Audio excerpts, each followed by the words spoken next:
Hello students, welcome to Amar tuition classes. आज हम question number 20 continue करेंगे और इसमें हम देखेंगे कि जैसे हमने लास्ट लेक्चर में हाइपर ज्योमेट्रिक में producer risk and consumer risk calculate किया था, वही सेम पॉइजन में कैसे करना है, वही सेम पॉइंट पॉइजन में कैसे करेंगे। So question number 20.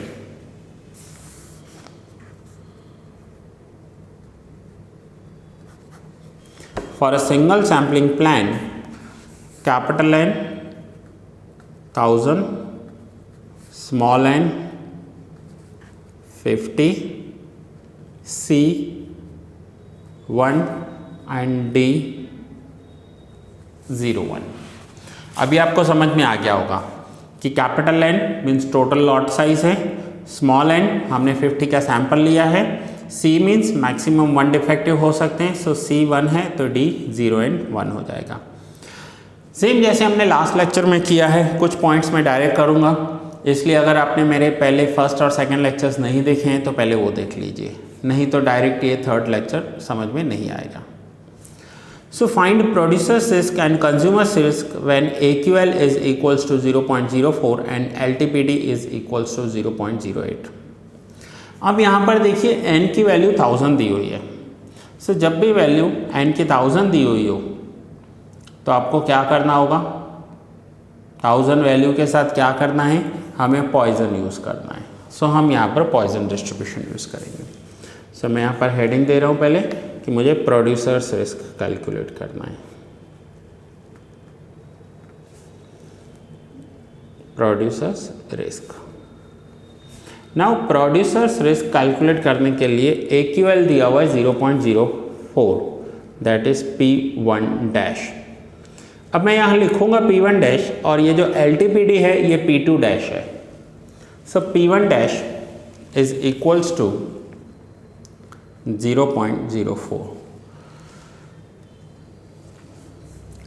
सो पॉइजन यूज़ करना है तो हमें यहाँ पर NP डैश यूज़ कैलकुलेट करना होगा। NP dash small n 50, P dash 0.04। So 50 into 0.04 answer हो जाएगा 2। सो नाउ पॉइजन का फॉर्मूला लिखेंगे, Px is equals to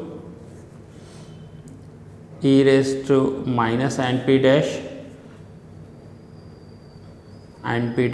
raised to d divide by d factorial. अब यहाँ पर d की वैल्यू सेम, पहले एक बार 0 लेंगे, दूसरी बार 1 लेनी है हमें।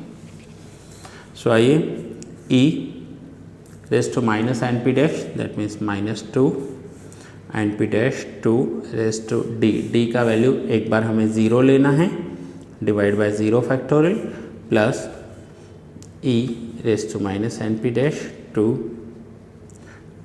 Race to 1। अब d का वैल्यू मैं 1 ले रहा हूँ, divide by 1 factorial. So e raise to -2 into 1 divide by 1। किसी का भी पावर 0 हो तो 1 वैल्यू हो जाती है, 0 फैक्टोरियल हो तो 1 वैल्यू हो जाती है। e raise to -2 into 2 divide by 1। अब दोनों में से e रेस टू -2 कॉमन निकालेंगे, 1 प्लस 2। अब e रेस टू -2 का वैल्यू हमेशा आपको दिया हुआ होगा, जब भी आपको सम में पॉइजन देंगे e रेस टू -2 का वैल्यू, e का पावर जो भी होगा उसका वैल्यू आपको दे देंगे। सो 0.13534 इंटू 3, 13534 इंटू 3। सो 0.13534 इंटू 3 तो ये वैल्यू हो जाएगी 0.4060, 0.4060, that is probability. So now अब हमें प्रोड्यूसर्स रिस्क कैलकुलेट करना है, और प्रोड्यूसर्स रिस्क को क्या बोलते हैं, तो प्रोड्यूसर्स रिस्क को हम अल्फ़ा कहते हैं। अल्फ़ा इक्वल्स टू होता है 1 माइनस px। सो 1 माइनस px 0.4060 तो जो अल्फ़ा की वैल्यू आएगी 1 माइनस 0.4060, तो अल्फ़ा की वैल्यू हो जाएगी 0.594, 0.594, ये है अल्फ़ा की वैल्यू। यहाँ पर देखिए 0.9398 दिया हुआ है, दैट मीन्स 0.4 ही हो गया ये। सो ये हमने प्रोड्यूसर्स रिस्क पॉइजन मेथड से ही कैलकुलेट किया। अब सेम यहाँ पर मुझे कंज्यूमर्स रिस्क कैलकुलेट करना है और मेथड यही यूज़ करना है, पॉइजन। तो यहाँ पर नाउ कंज्यूमर्स रिस्क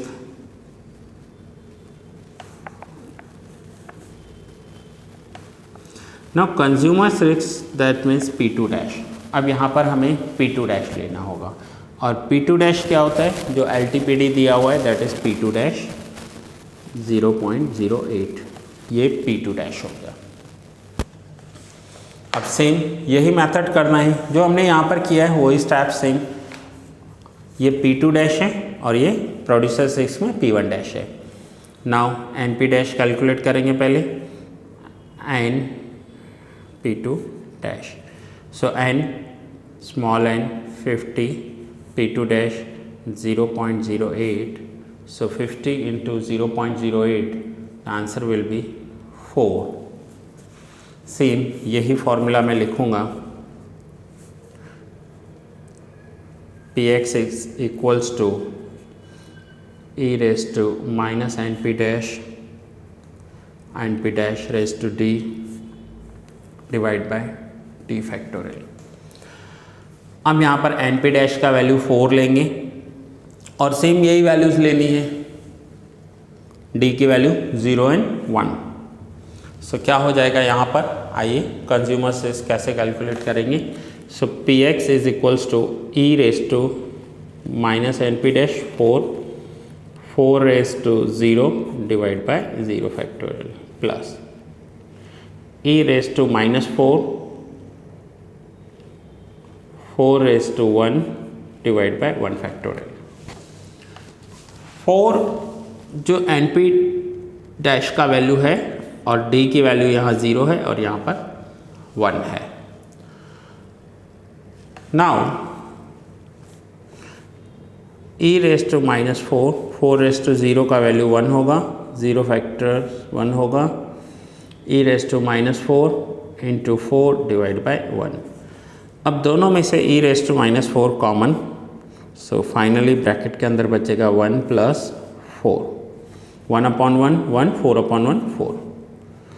फिर से e रेज टू माइनस 4 का वैल्यू दिया हुआ है हमें, देखें e रेज टू माइनस 4 कितना दिया हुआ है क्वेश्चन में, 0.01832 इंटू 5, तो ये आंसर हो जाएगा 0.01832 इंटू 5,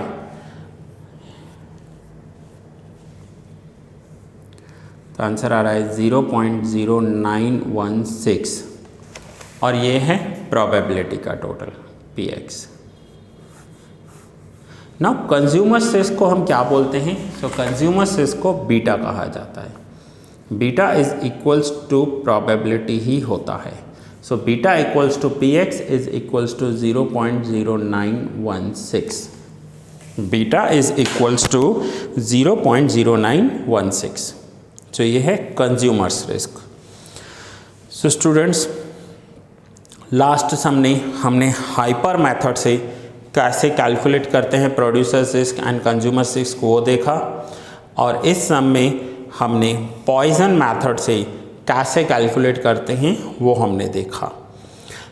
हमेशा याद रखिए, जब भी n की वैल्यू 200 से ज़्यादा होगी तो आपको पॉइजन यूज़ करना है, 200 से कम होगी तो आपको हाइपर यूज़ करना है। सो ये रहा, यहाँ पर आप नोट डाउन कर लीजिए और ये सम भी आप नोट डाउन कर लीजिए। सो ये खास आपको ध्यान रखना है और सारे लेक्चर्स आपको सीक्वेंस में देखने हैं। Now question number 12, question number 12 सिर्फ मैं आपको वर्बल ही एक्सप्लेन कर रहा हूँ, ज़्यादा उसमें कुछ एक्सप्लेन करने की ज़रूरत नहीं है। क्या लिखा है, which distribution will be used for calculating probabilities of accepting the lot for the following plan. Now 80, 10, 1 capital N को आपको देखना है। कैपिटल एन 200 या 200 से कम हो तो आप हाइपर यूज़ करोगे, 200 से ज़्यादा हो तो आप पॉइजन यूज़ करोगे। सो 80 है तो हाइपर यूज़ होगा, 1200 है तो पॉइजन यूज़ करेंगे, 200 है तो हाइपर यूज़ होगा, 200 तक आपको हाइपर यूज़ करना है, एंड 2000 है तो पॉइजन यूज़ करेंगे। तो आंसर में देखिए क्या लिखा हुआ है, hyper geometric in first and third, Poisson in second and fourth. So first and third में हाइपर यूज़ करेंगे, सेकेंड एंड फोर्थ में पॉइजन यूज़ करेंगे। ऐसे क्वेश्चंस आपको MCQ में आ सकते हैं। सो दैट्स इट स्टूडेंट्स, ये लेक्चर यहाँ ही पूरा कर रहा हूँ। नेक्स्ट लेक्चर में मिलते हैं न्यू सम के साथ।